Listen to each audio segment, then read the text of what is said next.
Retard, vol annulé, file d'attente, rallonge, voilà, attente interminable. Les perturbations s'annoncent sévères dans les aéroports cet été pour les vacances. Bonjour Guy. Bonjour. Guy Dutheil, journaliste au Monde, comment ça va? Écoutez, très bien, au soleil de la Grèce, ça pourrait aller beaucoup plus mal. Ouais, après, avant d'arriver en Grèce, il fallait passer par la case aéroport. Il se trouve que plusieurs compagnies aériennes, on va les Mais citer, c'est EasyJet et Ryanair notamment, qui ont annoncé des mouvements de grève pour cet été.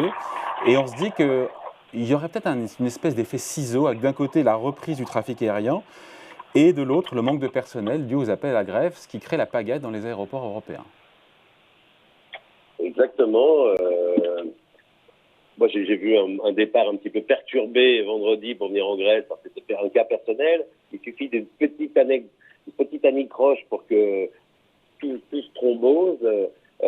Déjà, au poste d'inspection filtrage, il y avait un monde fou, mais c'était encore pas les grands départs. Donc, il a suffi d'une petite abeille qui vienne se mettre dans une sonde d'un avion pour que l'avion revienne et qu'après vous perdez toute la journée. Et ça, c'était donc avant les grands départs. Pour les grands départs, on s'attend, notamment chez les salariés, à beaucoup de problèmes. À la direction d'ADP, on se montre confiant. Pourtant, les circonstances ne sont pas très favorables. ADP a indiqué qu'il voulait recruter 600 salariés, notamment pour cet été, pour aider au départ en vacances. Il n'en a recruté pour l'instant que 200 d'après ses propres décomptes. Donc ça va être compliqué. Et surtout, ADP a indiqué qu'il manquait 500 personnels de sécurité, notamment à Roissy et dans une moindre mesure à Orly.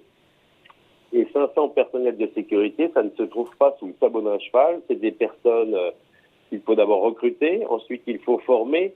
Et surtout, troisième et dernière condition, il faut que ces personnels obtiennent la fameuse carte rouge qui leur permet d'accéder aux aéroports. Et c'est une carte qu'on ne décerne qu'après une enquête sur la personne et un peu ses antécédents. Et donc, ça risque d'être très compliqué cet été, quand les grands départs, notamment en juillet, vont arriver dans les prochains jours. On va voir s'amonceler dans les aéroports, notamment à Paris et à Orly, des centaines de milliers de personnes. Et là, l'attente va être très très longue. Moi, je conseille aux gens de venir plusieurs heures à l'avance, notamment ADP dit 4 heures, mais ça pourrait être juste pour certains. D'un côté, pardon, Guy, je me dis, alors il y a cette question encore une fois de pénurie, en tout cas de recrutement autour des agents de sécurité, il y a un vrai sujet. De l'autre, il y a les mouvements de grève. Déjà, juste sur les mouvements de grève chez Ryanair et EasyJet, qu'est-ce qui va passer? On imagine les rémunérations qui sont en cause, c'est les conditions de travail, c'est quoi? Il y a des chiffres là-dessus? Il y a les rémunérations. Oui, il y a les rémunérations, elles sont très faibles. Ce qu'on appelle les PNC, c'est-à-dire les hôtesses et les stewards, ont un fixe pour chez Ryanair qui est autour de 850 €. Chez EasyJet, il est un petit peu plus élevé, autour de 950, mais c'est même pas le SMIC. Et donc, pour atteindre le SMIC, ces personnels sont payés en fait à l'heure. Alors, quelques 8 € par exemple, chez Ryanair, c'est 8,50 € de l'heure. Donc, ils sont obligés de faire des heures pour atteindre un SMIC autour de péniblement, comme disent les salariés de la compagnie, pour atteindre péniblement 1200 €. Ensuite, il y a les conditions de travail. Chez Ryanair, par exemple, il leur était interdit de boire et de manger pendant le vol, ou alors de payer. Il fallait qu'ils payent eux-mêmes.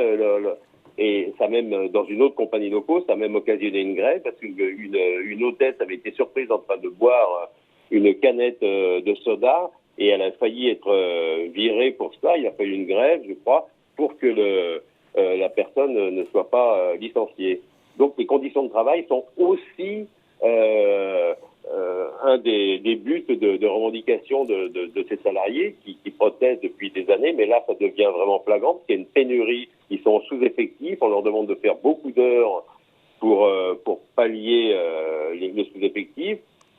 Chez Ryanair par exemple, ils ont 30 jours de vacances, mais la compagnie n'en accorde que 20, et les 10 restants, ils doivent les prendre sur leurs jours de repos. C'est comme si on demandait aux gens de prendre leurs vacances sur leur week-end. Je pense que ça passe très très mal. Donc c'est problématique d'ailleurs quand on sait que Ryanair est quand même une des compagnies les plus rentables, les plus riches. Bon, oui, on peut même dire que c'est la plus riche en Europe et la plus rentable. Elle a même repris son activité encore plus rapidement que toutes les autres. C'est celle qui est revenue le plus le plus au sommet. Et, donc elle engrange l'argent. Elle en a perdu évidemment comme tout le monde pendant le plus fort de la crise, mais elle est revenue assez rapidement dès l'an dernier. Et là, les choses vont très bien pour elle. Le problème, c'est que maintenant, il faudrait augmenter les salaires, il faudrait un peu embaucher aussi pour permettre de résorber le surcroît d'activité. Mais ça, apparemment, le patron de Ryanair n'a pas l'air décidé à lâcher les cordons de la botte. D'ailleurs, il n'est pas très connu pour être un généreux avec l'argent, on va dire. Avec des formules à l'emporte-pièce, s'agissant des revendications. Avec des formules à l'emporte-pièce. Oui, et par exemple, il a qualifié les gens des personnels qui feraient grève de Mickey.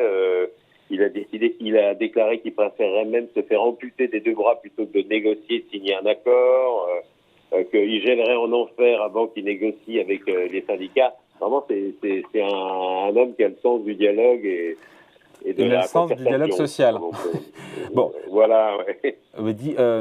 Guy, moins de 2% des vols de Ryanair sont affectés par cette grève, selon la direction. Est-ce que pour les juilletistes qui nous regardent, est-ce qu'il y a un risque de ne pas pouvoir prendre son avion pour partir en vacances, étant entendu qu'il y a un problème de recrutement des agents de sécurité? On parle de 500, vous nous le disiez. Il y a un sujet là. Oui.